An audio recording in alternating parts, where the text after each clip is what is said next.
In 1767, as the young Mozart performed his first piano concerto in Salzburg, a writer called Thomas Waugh bought a field on a hill above the historic Scottish borders town of Jedburgh.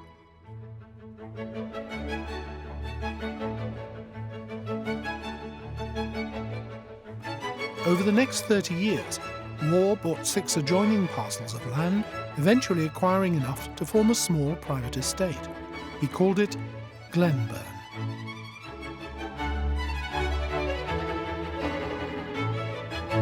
The centrepiece, a handsome Georgian mansion, was completed in 1815. As Britain celebrated its great victory at Waterloo, French prisoners of war planted the beech trees that line the long drive. For 200 years, Glenburn Hall, with its original walled garden and stable block, has remained the Scottish Borders' best-kept secret.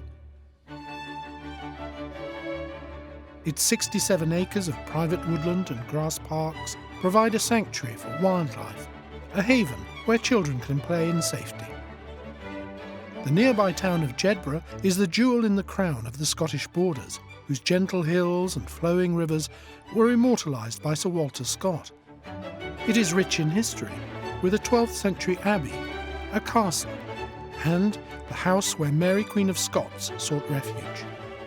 Glenburn Hall is within easy reach of some of Britain's richest environmental treasures: the River Tweed, the golden beaches of Northumberland, the Farne Islands Nature Reserve, and all around, the Scottish Borders offers some of the finest fishing, shooting and golf in Britain.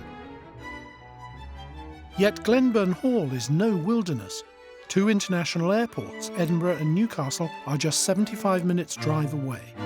Trains from Berwick-upon-Tweed reach London in 3.5 hours.